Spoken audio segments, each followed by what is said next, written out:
Good morning, everyone, and welcome to Today y Mañana. I'm Alex. This is Xavier. We're very excited to have you joining us on this morning on a bit of a cloudy morning here in Charlottesville, Virginia, but that just makes it a better morning to be indoors. To be indoors, get your café con leche, and enjoy some Today Mañana. That's right. Network. Which we got a wonderful show lined up today. We do. We have a fantastic show lined up for you today. We're going to be joined very shortly by John Anderson, the owner, and Susan Benshoff, the manager of Luna Azul Farms, are going to be joining us. And then later on, we will talk about the Amplify Your Voice conference. Correct. And then a little bit of finance topic on a number of things I think we'll touch on this morning, because we haven't had a finance segment in a few weeks now. So a few thoughts, a few ideas, picking Xavier's brain for a little bit. Well, I read an article that I just want to share, and I just thought it was an interesting article. Well, we'll get all your just one article, of course. We'll get all your prognostications this way in 3 weeks. No, I don't do that anymore, because then 3 weeks I can have Nicholas on, and he can say all the ways that Xavier was wrong. So there you That's go. what I mean. Yeah. He'll love that.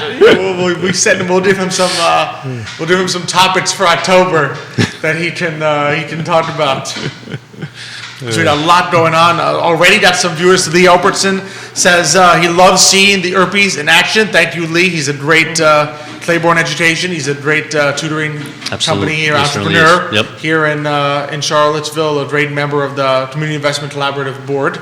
So he's our chair emeritus. Okay. So thank you for watching this morning, Lee. So we got a lot in store. Always love being here on the I Love CVille Network.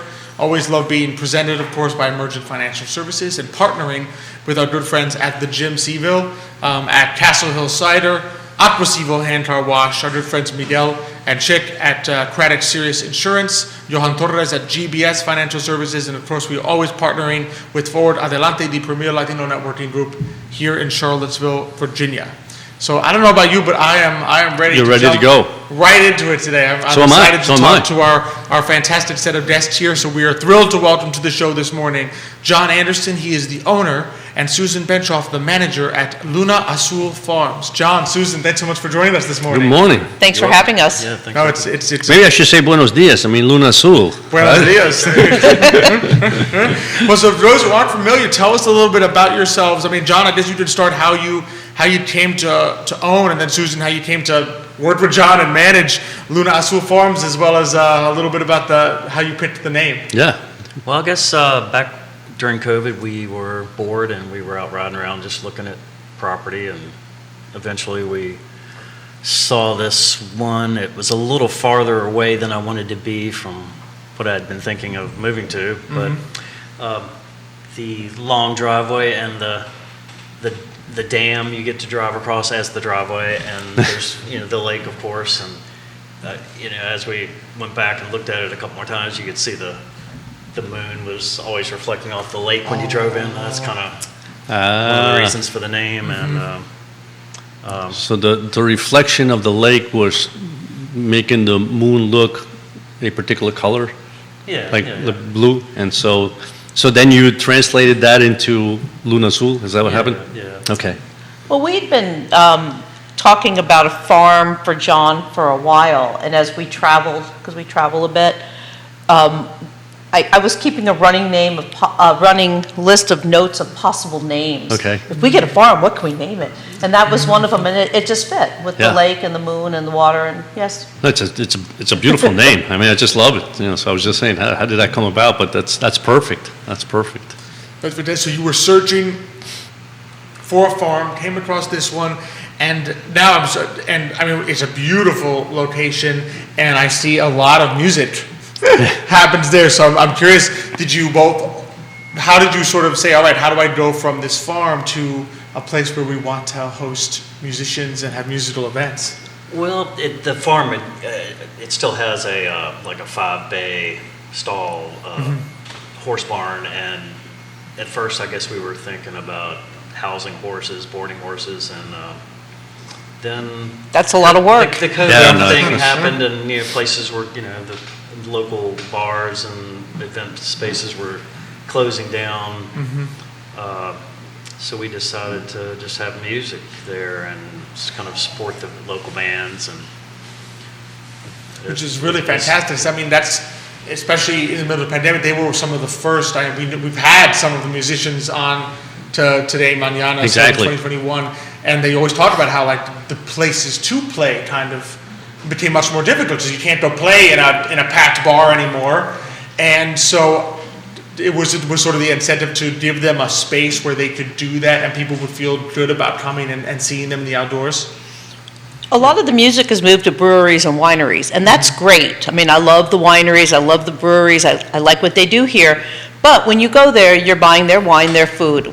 We're setting up an opportunity for the community to come and share our space. We set it up like a backyard picnic. It's a BYO everything. And the money goes to the musicians. They're the ones that lost the income. That's a good point. I found myself going to a winery brewery, dropping $100 and then giving like $5 to the band. I'd rather give my money to the band and bring what I have from home. Eat what I want to eat, drink what I want to drink, and let's support our local musicians. We have a lot of musician friends. We haven't quite figured out how to branch out with the bands. We're looking right now for bands that have a following because we don't have a built-in following. We don't have anything that we're selling. So the bands can bring their crowd there, and you know, we have a great time. It's outdoor, it's dog friendly, it's kid friendly, it's great for social distancing. We have a good 5-acre field to just spread out in. So basically, let's have a picnic and at the same time listen to some music. It reminds me of when I was one time in New York.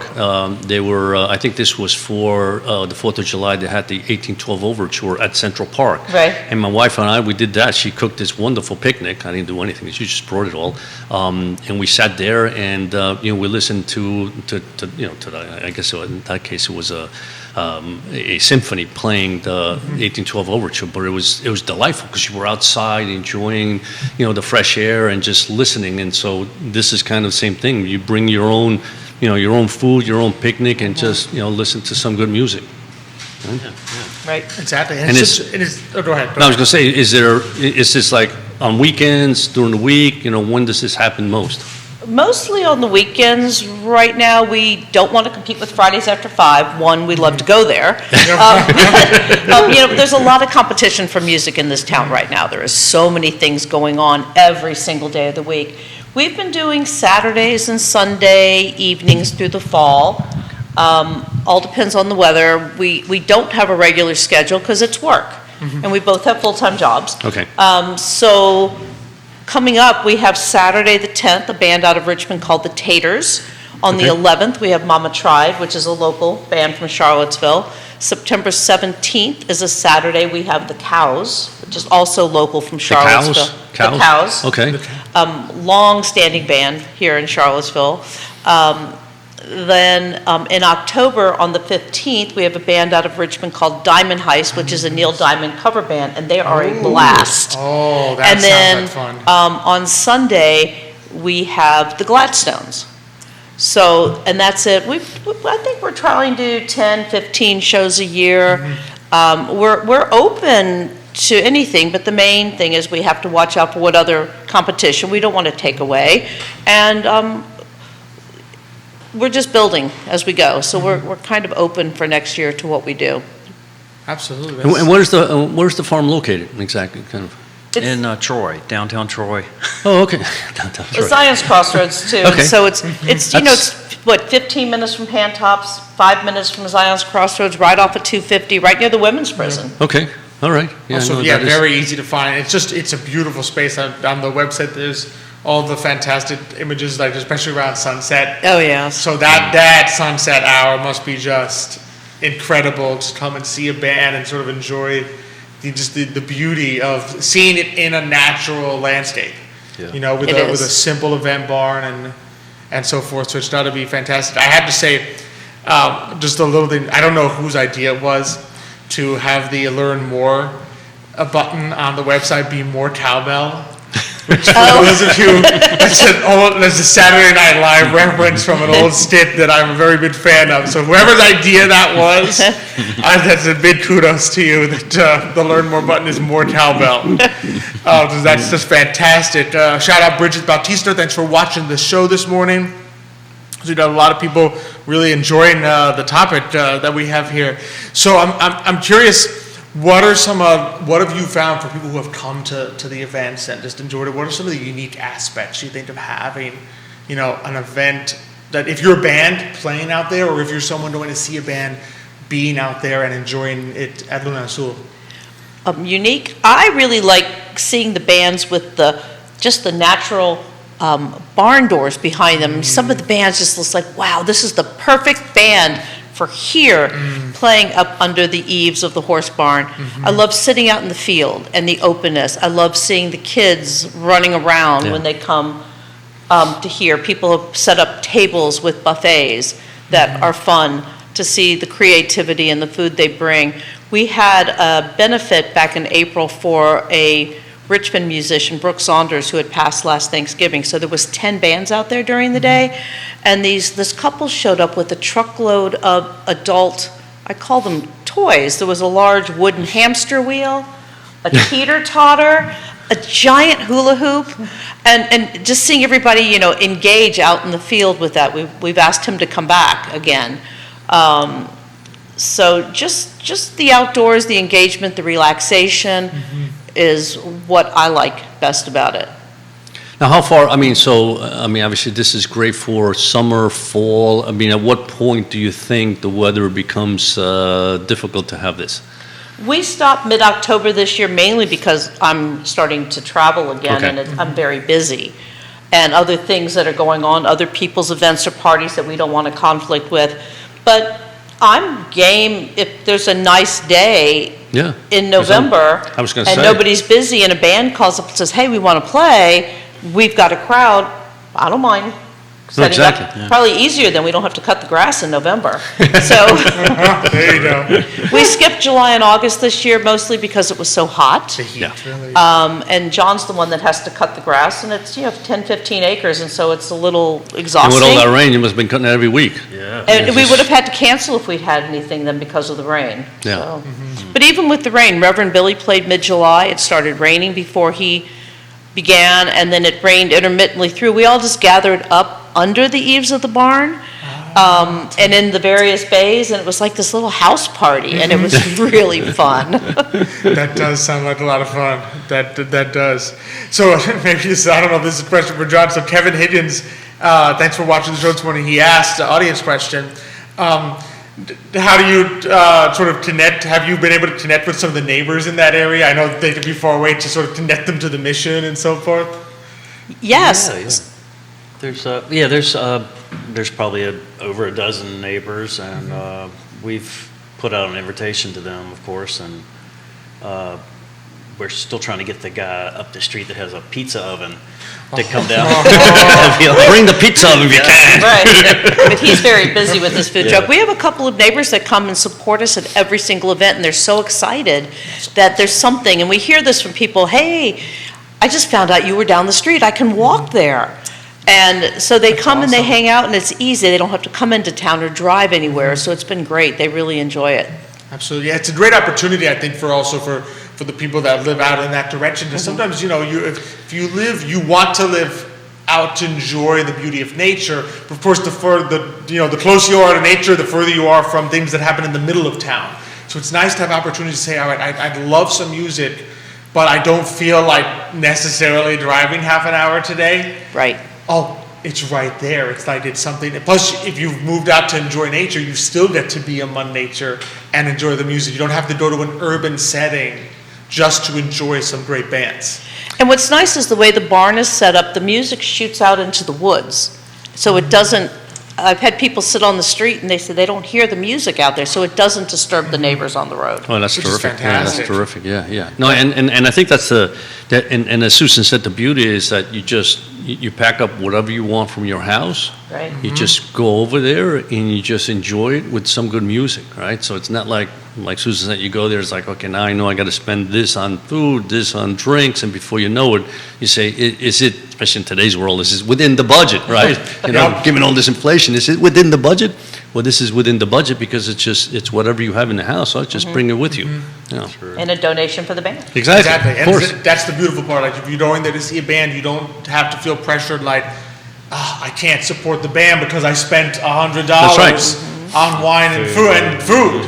Like you can sit there and say, all right, if I would have spent $100 at a winery today, and instead I spent $20 on my own food that I brought, I can give $80 Exactly, to the band. absolutely. I can support them so that they can continue to do what they do, because that's how a lot of the, especially the local bands, survive.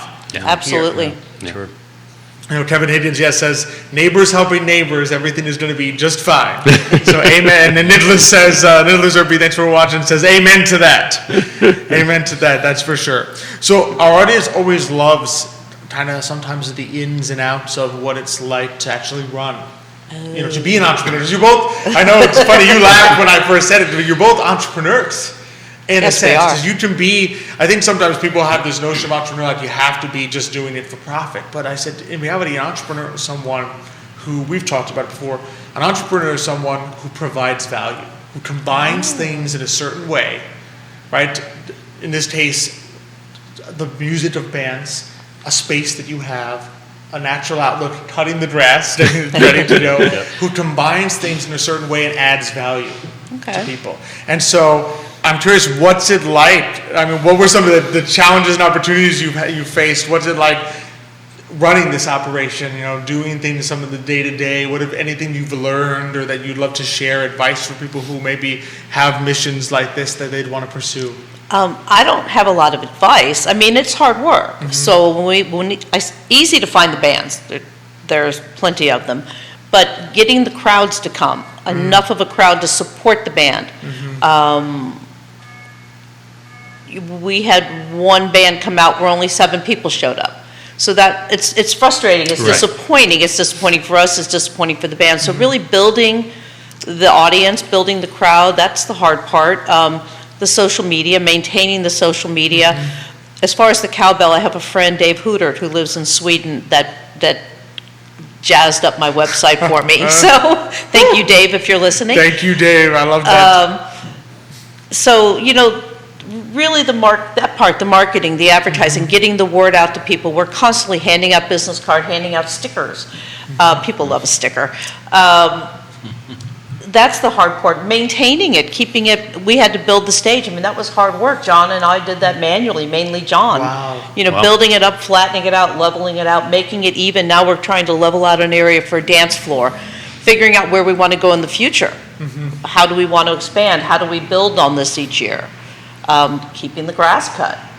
It's, No, without any doubt. I mean, you know, anytime. Oh no, go ahead. Yeah. Well, keeping the grass cut is, you know, I'm used to, we have lots of rental property in Crozet, but this is like one big thing where you have to go around 40 acres, and I'm just talking about cutting on both sides of the fence and around the little areas you're using. It's like, it's a couple of days of mowing the lawn mower. Wow. Yeah, no, that's a lot of work, no doubt about it. You know, It is. I mean, I started this during COVID when I was furloughed and semi-retired from work, and I'm back to work full-time now, and I want to maintain this.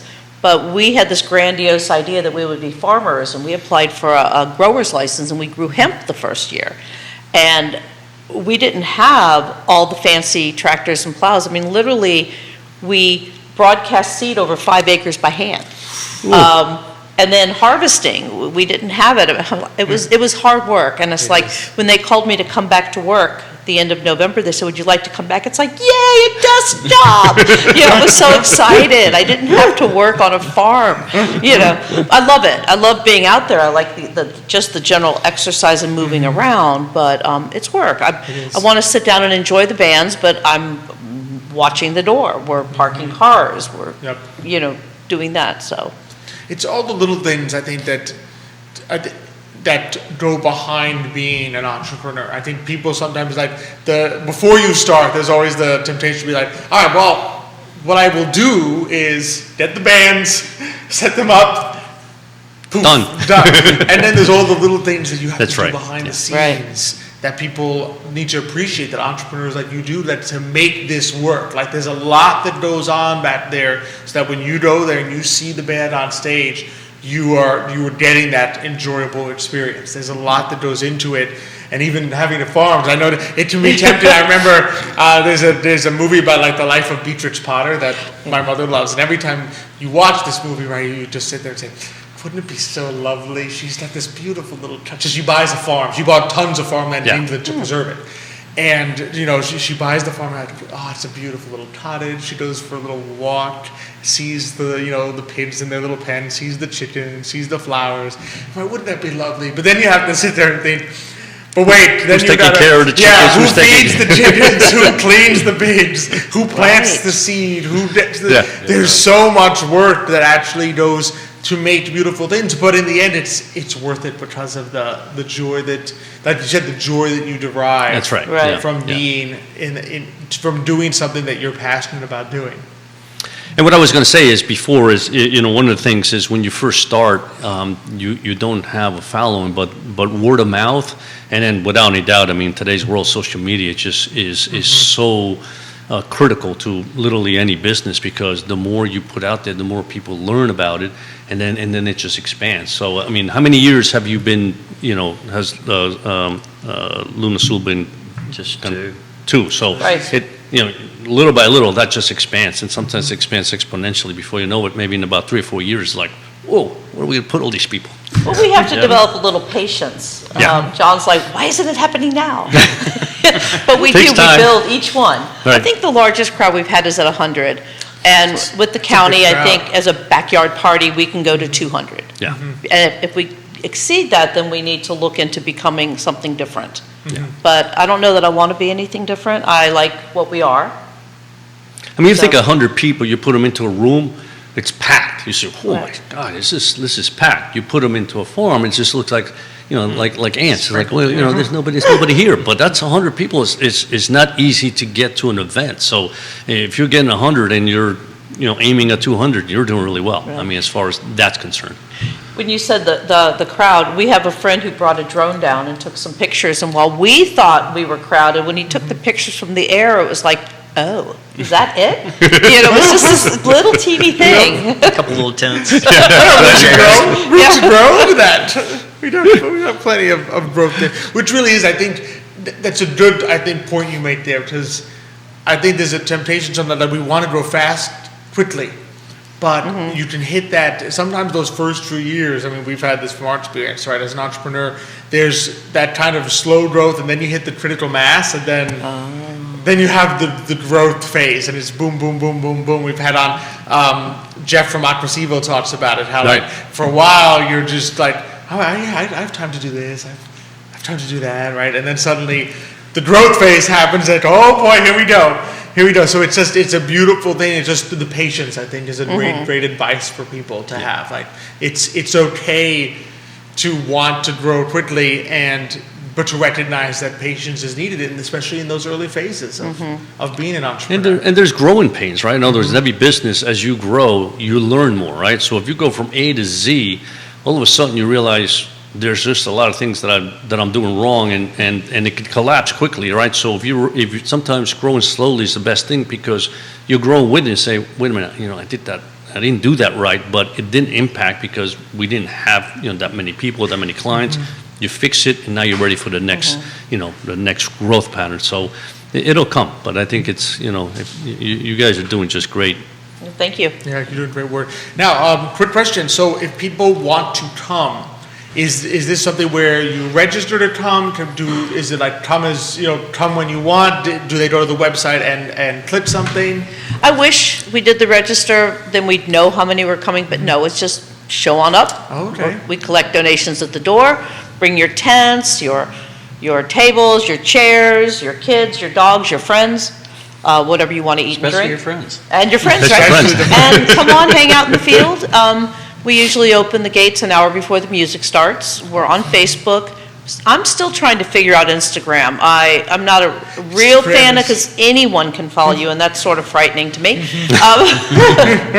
But yeah, we're out there, and we're linking up with with you, I Love CVille, with What's Happening CVille. There's a Facebook group called The Local that a friend of ours runs, What the Puck, and various other groups on Facebook that we're posting our music events on. That's fantastic. I think we got to get John involved in Instagram. I think it'd be Okay. great. Yes. John is on Instagram. Yeah. Hey, oh, you are, okay, so there you are. I let him run that aspect of Okay. it. I'm not a fan. As long as one of you is a fan, that's all that counts. That That's right. is. Exactly. I have great respect for anyone who can run Instagram. I'll I have never respect forget. for anybody who's a fan of anything. That's true. I don't run Well, I'll anything. never forget when Business-Wise first got on Facebook for the business. I was so proud of myself. Went to visit our cousin in New York. I said, Amanda, guess what? I'm on Facebook now. And she goes, Alex, only old people are on Facebook. Everyone's on Instagram. Young people are on Instagram now. And I'm like, why? Why? So I have great respect. There's a lot of work that goes into the social media part. there is. But it has great reach. Yeah. Great It reach does. as well, as we see here. Absolutely. So before I let you both go, people want to learn more. Where can people find you? Where can people get connected, learn about, we listed some events that are upcoming. Where can people get the times and the dates? On our Facebook page, which is Luna Azul Farms, but we also have a website, lunaazul-farms.com. Farms. And that webpage will list all of our events. It tells a little bit about us, our rules, how to get to us, and then the descriptions of the bands and the times. Fantastic. And I will go ahead and I will put the website into the feed on the I Love CVille group right Great. here, so that people can literally just click that link and head on out to Luna Azul Farms. Yeah. Thank So you. that is fantastic. No, there's a lot going on. There's some great looking events. I have to see. I don't know if we could. I'm going to try to make that diamond heist. Yeah, that's The so Neil much fun. Diamond That's gotta one be good, yeah. sounds I love Neil Diamond. absolutely fantastic. I'm a big fan. I'm trying to so- talk Kirby into coming to that one and to the Taters so he can bring those bands to Fridays After 5. I think they bring in a great crowd. Absolutely. That is amazing. So can't thank you both enough for Absolutely. coming It's on. been a This lot of has fun, been yeah. a lot of Thank you so fun. much for having us. Yes. No, really appreciate Enjoyed what you're doing, and we look forward to having you back and learn as you have more events and as you can tell us about upcoming things. Well, thank you. Absolutely, yeah. Thank you so Music much. is fun. It's great. Music is such an important part of life. It So is. It's good. It is. And It the is. outdoors too. Right? This is why we're here. Absolutely. So thank you both so much. Thank You're you. welcome. All right. So as we rotate out here, yep, you can just go ahead and rotate, and then I always say guests are free to watch, but I know you both are nice and busy. Yes, So appreciate you coming on, and just always love Thank you, having John. on Oh, no, absolutely. Yeah. great guests that just you can sense the passion that they Yeah, love what they yeah. do. Well, it's like, we love music, right? And I'm in particular to a lot of different types of music. So something like that, like I said, brings back memories of just being able to go outdoors and listen to something. And it's, sometimes it's even more enjoyable because you relax, you're enjoying the scenery, you're enjoying the outdoors, and then you're also listening to good music. That's great. That's That a great is- venue. Yeah. It's fantastic. Yeah. It's fantastic. So from one topic, I know we got a couple other things we want to discuss. True. Today, true. in terms of entrepreneurship, did want to talk a little bit about, Conference quickly tomorrow? about the conference tomorrow. So the Amplify Your Voice conference is going to be tomorrow, so it's September 9th, Friday, September 9th, tomorrow, and it's going to be from, I believe, 1 p.m. to 4 4 p.m. p.m. It's an amazing conference that they're putting together with a lot of Hispanic real estate professionals. So it's called Amplify Your Voice. Basically, there are going to be some excellent speakers that are coming up. So Denora Chacon from NAREP, Northern Virginia, so it's like a real estate Okay. professional Yep. association. Big keynote speaker, of course, is going to be Ernie G, empowerment comedian. So he's going to talk a little bit about, I think he's going to mostly empower us and give us some highlight, give us some enjoyment, really spice up the conference. He's Conference, of going to course, have some jokes, I suspect. I would- and I would so imagine- therefore I make would us laugh, imagine which is there's good. some jokes. Laughter is also right? good. I mean, the conference will definitely be spiced up by some food from South and Central. Oh, from wow, Chef okay. Calvino at South and Central is going to be there. Of course, some amazing communities coming together. You've got, obviously, Emergent Financial Services. We're happy to Right. be a sponsor. Storyhouse Real Estate, University of Virginia Community Credit Union, our friend Ricardo Duran. That's right. Can't forget, of course, CAR, the Charlottesville Area Association of Realtors. Going to be there, Ronald Flores, Realtor, Craddock Serious Insurance, our friends Miguel. Oh, and Miguel. Chick. That's right, Miguel and Going to Chick be are- there, buy and sell CVille.com, ERA Real Estate. So just a lot of amazing people that you can meet and connect with That's right. at this conference. So And, it's not and I just think that's Hispanic part of it. real I think estate that's part of it. professionals. Is, one, you learn, you meet a lot of, people that are really focused on, in particular, the real estate market and everything that has to do with real estate. And it's a great networking event, really, in reality. Absolutely. It's a networking event where you can enjoy yourself, listen to a comedian, and hopefully have some fun laughter, have some good food, and meet good people. Exactly. Yeah. Just so a huge opportunity.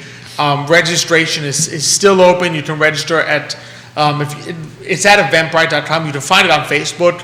Also Google it. I mean, if you Google Amplify Your Voice Conference 2022, it's like the first non-ad that pops up. I mean, it's the second thing on the page. Right at eventbrite.com, you can register. This is a huge opportunity to, if you are a Latino professional, great way to mingle and meet other Hispanic real estate professionals. And even if you're not a Hispanic real estate person, this is an opportunity to connect with Latinos. Exactly. To connect with other real estate investors that want to help grow home ownership in the Latino community, but also the way that we serve each Right. other Right. in the community. So it's a great opportunity. It's going to be at the Hillsdale Conference Center. So not difficult to find on 550 Hillsdale Drive. You type it in your little pretty Google easy, yeah. Maps, very easy to find. And like I said, a lot of great people are going to be there. And you can register at eventbrite.com. Key thing is type in Amplify Your Voice Conference 2022. You can find it on Facebook as well. Just great people that you can meet at this event. So you do not want to miss it. There are still some seats. There's limited seating, so you can register now, but don't wait too long because it's going to go until it's sold out. So there's at 1 p.m. tomorrow. There's Exactly. some great food, so it's a huge opportunity that we really want to encourage people to check out. Yeah. No, I think that's good. We'll be there for sure. No, we'll definitely be there. We'll and definitely be and there. I think it's also a learning experience. I mean, we're going to learn a lot about what's going on in real estate today, Mm-hmm. right? I mean, we've seen real estate just explode over the last few years, and now with interest rates having risen dramatically over the last 8 months or so, you sit there and go, where are we? Where are we going? What are the challenges for the real estate market? And so I think we'll learn a lot. Exactly. Agree completely. So couldn't agree more. Just a couple thank yous here. Thank you also, Yona Smith, for watching the show this morning. A great friend of the program, Absolutely. Of course. So we really appreciate that you watched it this morning. Nick will put in, I'm sure he will put into our chat here the link for Amplify Your Voice, and we'll basically get that on the feed for people to click and check out. Don't wait too long. No, don't wait too long. Don't wait too long, because you never know when it will run out. So that's a lot going on. Elizabeth Urpí, thanks for watching the show this morning. Okay, Always Elizabeth. appreciate our dedicated fans on the show. And so, sort of leading into that, because I know one of the things I'm sure will be talked about at the conference is just real estate, interest rates, a lot going on that area, mostly because I know there's a lot of, I was talking with some people last night on some great professionals here on this topic, and there's so many different headwinds, tailwinds, because you have a little bit of a slowdown in terms of buyers looking at this point, which puts sort of downward pressure Right. on mortgage rates. But then you've got the Federal Reserve, which is not really backing down on their mission to squash inflation via hiking interest rates. It's an interesting phenomenon what we're seeing in the marketplace, and then I'll tell you a little bit about the article that I read, only because it's somewhat humorous. But you sit here and I mean, the Fed essentially has said we're going to fight inflation until we feel it's under control, right? Which basically means that they're going to continue to focus on raising interest rates and also reducing the balance sheet, which means that they're going to so they can do it two ways, right? In other words, the way to raise rates, either they raise short-term rates, the federal funds rate, or they put pressure in the market, right? And remember, they have almost an $8 trillion portfolio that they've been buying since literally 2009, right? Exactly. And so they begin to sell that, right? So when you sell that, you are putting pressure in the market because now you are dumping bonds into the marketplace. who's going to absorb those bonds, right? And so if the appetite for bonds isn't as good as one would expect, rates begin to go up, right? So those are the two ways that they're going to, in my view, begin to raise rates. But what's been interesting is that you look at what's happened really over the last, 4 or 5 weeks. We had a situation where short-term rates continue to rise, but longer-term rates have pretty much stood still, and in some cases dropped. Because if you look at mortgage rates, have actually dropped a little since, over the last 3 or 4 weeks. So you sit there and go, that's kind of a interesting phenomenon in the sense that you hear the Fed, they want to fight inflation. We know inflation's still out there. And so they're raising short-term rates, but at the same time, the market's sitting there going, yes, inflation's still out there. However, we've seen oil prices drop, right? And so the question is, are oil prices dropping because of something that's happening market-wise? In other words, have we found oil somewhere, or is it because the demand for oil has dropped, right? Which is what I know you and I believe. Exactly. And so you have that part of the market saying, well, I don't think inflation is going to be at 9% anymore. So if it's not at 9%, then I'm going to not have as much trepidation about buying longer-term bonds, right? And so rates begin to come down, which impact lower rates on long-term bonds usually portend a more negative outlook from the economic picture standpoint. In other words, that's the market telling you, yes, inflation may be at, what is it now? It's between 6 and 9, between right? 6 and 9%, yeah. It depends on what's going to come out. Inflation may be between 6 and 9%, but we are looking ahead and we are not seeing strong demand. Right. We are seeing the unemployment rate finally tick up, right? Because not necessarily, in other words, there's already been lower labor force participation, which has been kind of masking the unemployment rate. Well, it's been kind of masking more and more weakness in the labor market.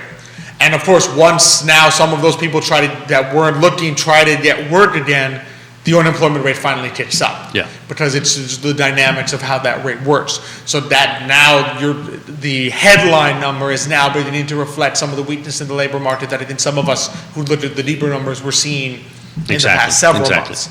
So of course the market on the long-term rates is saying, well, things don't look so rosy. But of course, the short-term rates being more impacted by the actions of the Federal Reserve.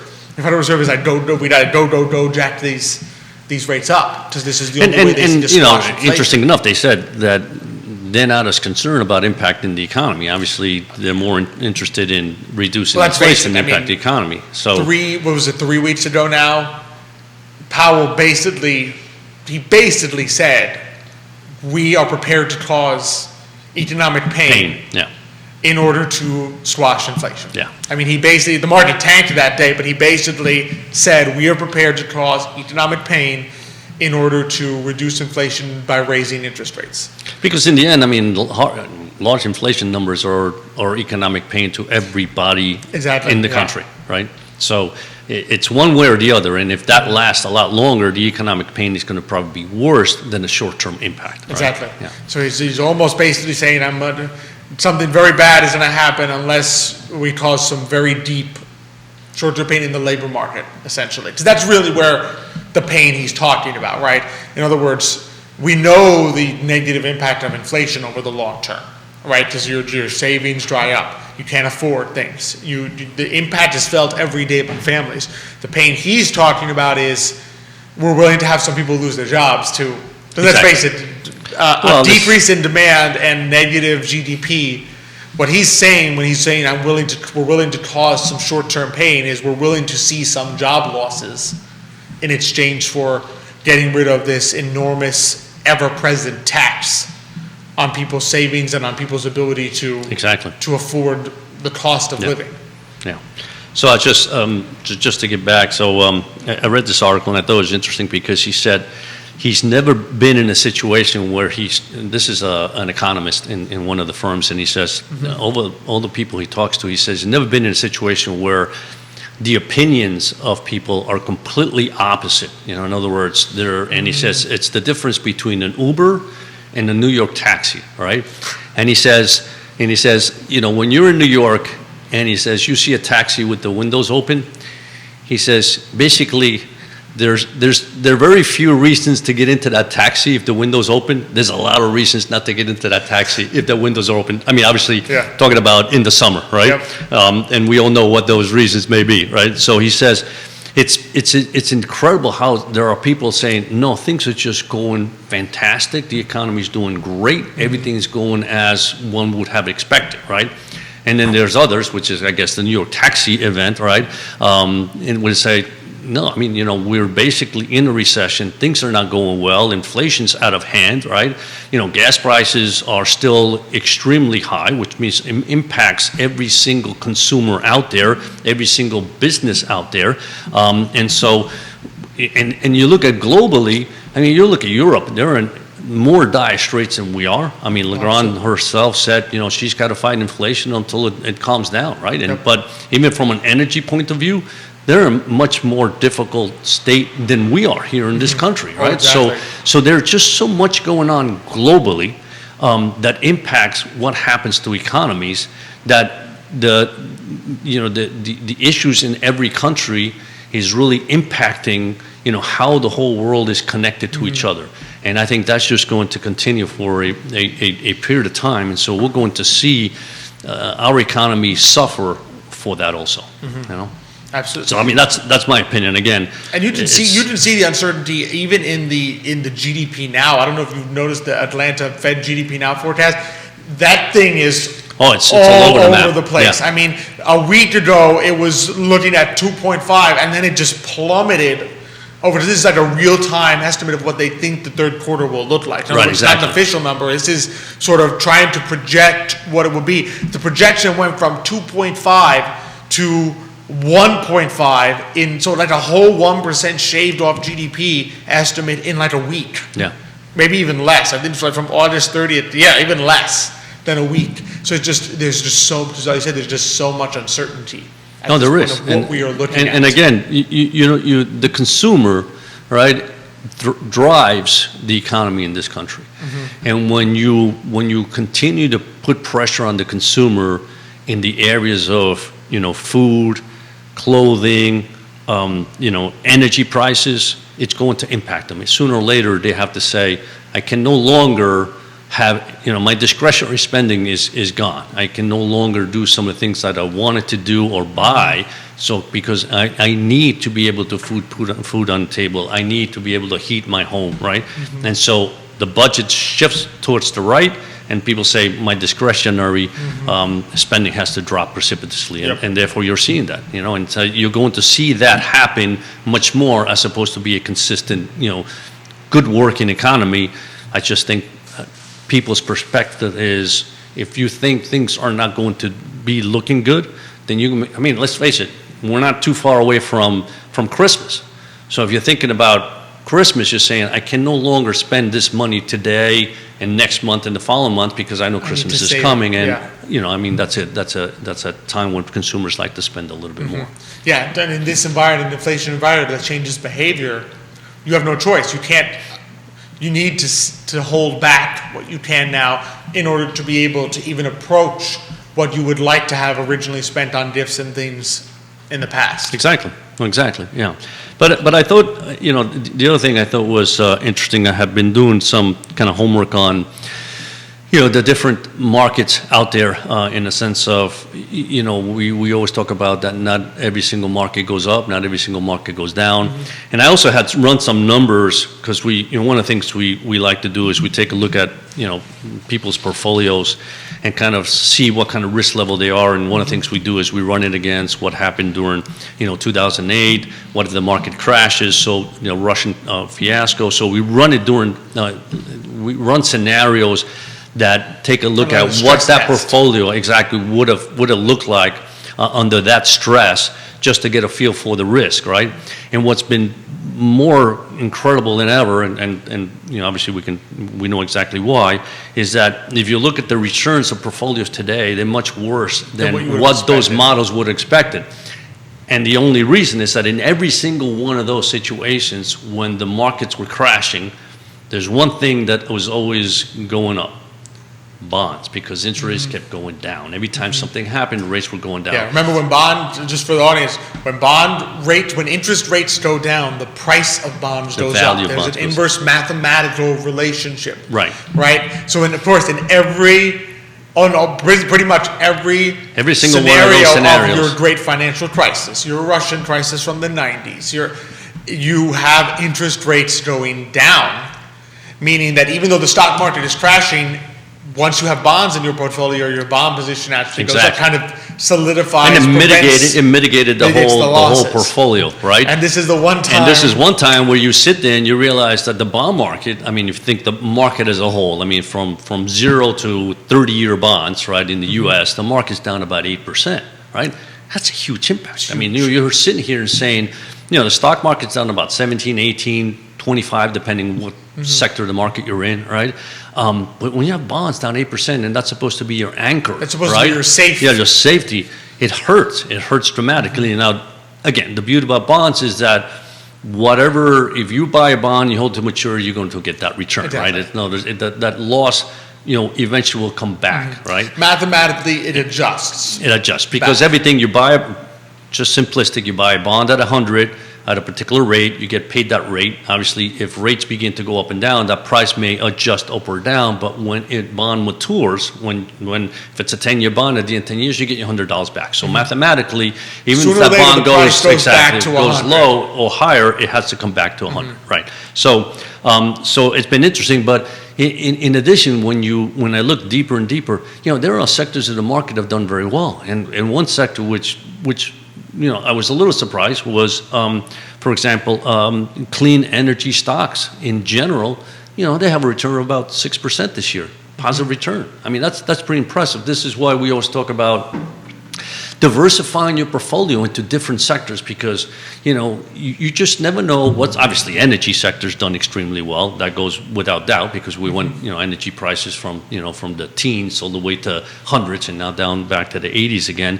But I mean, when you look at the market as a whole, right, there are sectors that have done well. So again, when you diversify, again, you are participating in sectors that may do well for whatever reason, and that's what's key, and that's what's important. Make sure that portfolio is well diversified. It matches your particular goals, what risk you're willing to take, what risks you need to take to achieve your particular goals, and then most of the time you'll be fine. You'll be fine.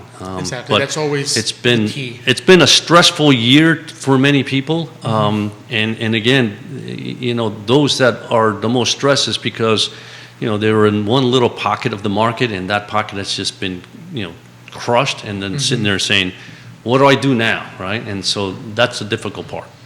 Exactly. And just sort of give people an idea of why you can't try to time the markets or uncertainty, how it works. Literally, the headline is Fed's Powell speech for today, for this morning. Yeah, Fed's Powell speech, stocks fall, right? The stocks are up. So in other words, they moved from down to up so quickly that even the headlines, the live update headlines cannot update fast enough. Because I'm reading the headline saying Fed's Powell speech, stocks fall.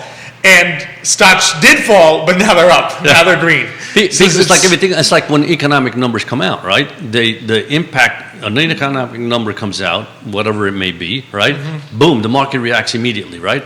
Then they start doing the research. They start looking deep into the numbers. Say, wait a minute, this part is good, that part's not so good, whatever. And before you know, it's like stock market says, wait a minute, the market not bad. Wait a minute, let me go back. So that happens all the time. And again, that's why you can't be myopic when you're looking at the stock market. You can't look at it on a daily basis. And part of it, I know that, there's so many people that have their portfolio on their phone and they're constantly looking at it up and down, up and down. It goes agita. That's all it does. It does nothing to your portfolio by looking at it. Exactly. A couple shout outs. Thank you, Candice Vanderlyn, for watching this morning. Lynn Snyder watching. Rebecca watching this morning. We did get our international. You're Caravello Vincenzo from Italy. Thank you so much for watching this morning. Definitely appreciate it. All the way from Palermo watching this morning. So definitely appreciate all the viewers. No, it's just it just goes to reinforce what we talk about all the time, right? That the key thing is to look at your situation and the level of risk that's appropriate for you.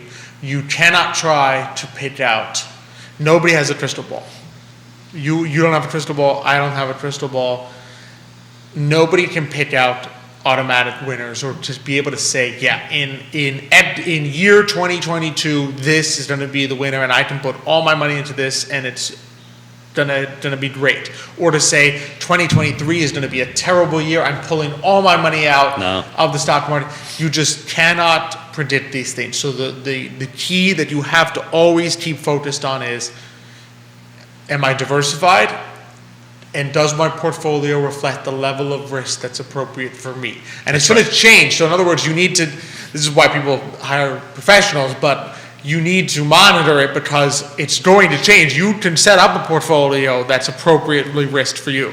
Let's say you sat there to make it simple and said, the right risk for me is 60% stocks, 40% bonds. You may be sitting here now, and if you go to your portfolio, you might be sitting there saying it and see that it's 50-50 because stocks have, even though bonds are down, stocks are down even more. Right. So you need to be able to look at that and say, I need to balance. I need to sell some bonds and buy some stocks. And you would sit there and say, well, like your gut would be like, why on earth would you do that now? Stocks are down way more than bonds. Why would I buy more stocks now? Why would I sell bonds than buy stocks?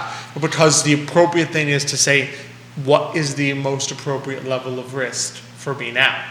And so you need to monitor that without making rash decisions and saying, oh, stocks look really bad right now, I'm going to sell all my stocks. Because for all we know, if we're sitting here saying things are uncertain, demand is down, GDP estimate is plummeting, and stocks go up in the second half. You never know. You never know. Exactly. I said, I'm to be sitting here reading a headline that says Fed's Powell speech, stocks fall, and the Dow Jones is up 0.6%. Right? You just never know what's going to happen. And the other thing about risk that you were talking about, obviously, when you're in your 20s and 30s, the risk level of your portfolio is much more aggressive because you have 40 years. If you're thinking of retirement, if you're thinking obviously to buy a house or buy a boat or children's education, obviously it's a different strategy for those particular portfolios. But if you're thinking of retirement, you got 40 years. So of course you want to be an aggressive portfolio. But as you age, that aggressiveness has to be reduced. And if you don't do that, you find sometimes yourself in a situation where you get into your 60s, the market crashes, and you go, oops, I thought I had this amount of money and I could retire, but I no longer have it because what I need to tap into is much less than what I thought, right? So again, it's important to keep monitoring that, whether it be on a, every 6 months, every quarter, or, when markets change dramatically. Is what I was told all our clients. It's not a situation where we monitor it on a daily basis. It's a situation where we monitor it depending on the circumstances. When the markets are very active, we're constantly looking at it to see, are there any adjustments that make any sense at this point in time? Because it is those adjustments that make a portfolio grow, because as you mentioned, you're being forced without thinking about it to sell something that's done better than something else. So you're selling something high, you're buying something low, and over time that helps dramatically, right? Exactly. So that's what's important. And to do it without putting, a subjective thought into it. It's like, oh, do I really want, like you said, I had a friend of mine, God bless him, he passed away years ago, but his name was Nolan, and he always told me, people let stocks ride. When they're going up, they let it ride. When they're going down, they do the same thing. It's like, I can't sell it now. It's already down 25%. I can't. But that's not the point. The point is, you have to do it. That's why you hire sometimes people, because you can't fall in love with something. You have to be objective and say, what's the best decision overall? And that's the decision you have to undertake. And if it means taking a loss on a particular stock or sector because something else is better, you do it. Exactly. You need to be forward-looking, not backward-looking. Exactly. We used to do that in bonds all the time. It was so hard to explain to clients that you took a loss on a particular bond and you bought another one. And I would have to show mathematically that if you hold both to maturity, you did better off. You're taking a loss, but it doesn't matter. You're still going to make more money in the long run. It's just taking a loss that some people's like, why would I want to take a loss? Because you're going to make more money. You can do something better out there. Exactly. No, it's great advice, and definitely something for people to make sure you're thinking about, even in this environment that we're looking, especially with so many, like I said, so many different winds coming from so many different directions. It's not an easy time to be able to guess what's going to happen. That's right. Yeah. So that would be our 2 cents worth. Our 2 cents worth. or 2 cents worth, 1 cent there, That's and right, 1 cent exactly. here. You know, sprinkle some grains of salt on this table, and We're all good to all go. set. You can take what we just. Absolutely, but great being here with you today. Same Really here. enjoyed it. It was a fantastic show. Really appreciated John and Susan coming on, talking about Luna the Azul. great work That's they do. Luna that really Azul is a Farms. beautiful name. Yeah. Blue Moon, Blue for Moon. those we didn't Blue directly Moon. translate it. Na-na-na-na-na-na. Blue Moon I was in thinking that Spanish. song. Oh, the song I haven't heard. Blue Moon. Yes, you heard it. Blue Moon. Maybe I've heard it, I just didn't know. I can't sing so. But you know the other thing about Azul that I love is the tequila. Right? The tequila Azul, that's what you're thinking. That's what I was thinking. Tequila Azul. I said, wow, wait a Tequila minute. Azul. I see Judah raising. Judah's like, oh yes. Yeah, yeah. Oh yes, that's good. 2 thumbs up from the producer here. I guess we know what everybody was thinking then. That's right. When we heard Azul. So definitely loved having them on. Next week we've got a couple other great local businesses. We've got Westwind Flowers is going to be joining us, as well as First Choice, Christian Jeffrey from First Choice Home Maintenance is going to be joining us. So 2 more great guests coming on next week. Like I said, do not miss tomorrow's Amplify Your Voice conference, a great way to connect with a very burgeoning Latino community. For all we talked about the economy, the Latino community, especially in Charlottesville, is going to be one of the ways we get out of Exactly. the ruts Yeah. we're in. That's a That's growing community of entrepreneurs starting great businesses. So really, if you want to connect, first off, if you are Latino, want to connect with other Latino professionals, great opportunity Great to opportunity, do so. yeah. But if you're not and just want to meet and network with Hispanic professionals, Hispanic real estate agents, It's a great opportunity. Huge way to do that. Yeah. An amazing way to do that. So, and an easy and delicious way to do it with some food from South and Central. So be sure to join us there tomorrow. We're going to be there. It's 1 o'clock. You can register on Eventbrite. We've got in fact, you can see the flyer on your feed right now if you're watching the show this morning, and very easy to find. Literally, Amplify Your Voice Conference 2022 in Google. Poof, Boom. right there. Nick has graciously put the Facebook event onto all the feeds, so thank you, Nicholas Urpí, for that. So you can literally click that link, at Facebook link, and go straight to the event where you can register for tomorrow. So He's working hard, that Nicholas. he is. He's on top of he's on top of this. Well, I mean, Elizabeth Urpí, his wife, is watching the show this morning, so he's got to be Oh, on I top see. of it. So He's got to show that he's active on the page. You know, he's, A mover and a shaker. exactly. Otherwise, she'll say, "What's he doing this morning? I worked hard. What's he doing?" So thanks, Nick, for putting that up there. And look forward to seeing all of you there, all our audience there tomorrow. I would encourage you to come. Always love being here on the I Love CVille Network set. Always Same here. appreciate partnering with our good friends at GBS Financial Services, at Craddock Sirius Insurance, from Aqua CVille Hand Car Wash, from Castle Hill Cider, from the gym, CVille, our good friends at the gym. Oh, actually, a shout out. We just, our viewer Elizabeth Urpí, she just got back from Aqua CVille, and she is singing their praises. She's applauding their great work. So literally Terrific. just this morning, she was at Aqua CVille and saying what an amazing job they do. So be sure to check out, especially, I know They I've do. got some pollen showing up on cars today, and I don't know if Pollen? it's like, I don't know what it is. Some that must be in Fall the pollen, whatever. fall. Let's Well, I call know it it's that. ragweed Well, no, they do season. ragweed season, that's Ragweed right. season. So there's something on the back of my car so if you've got that on your car as well, be sure to head out to Aqua CVille Hand Car Wash. They will do a great job for you. Of course, the Gym CVille, and we are always presented by Emergent Financial Services. Just love partnering with Forward Adelante, the premier Latino networking group here in Charlottesville, Virginia. Thank you all so much for watching us this morning. Really appreciate all the great comments from all our viewers this morning. Really great questions, of course. Kevin Hindens, thanks for your question and your comments. Just always appreciate the audience engagement. Be sure to send us any other entrepreneurs that you would love to have for us to feature on the show. You know that's exactly what we're here for.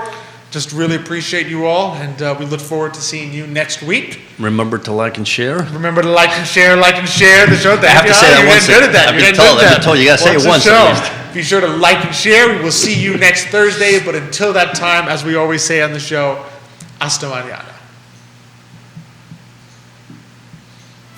Like and share. I like it.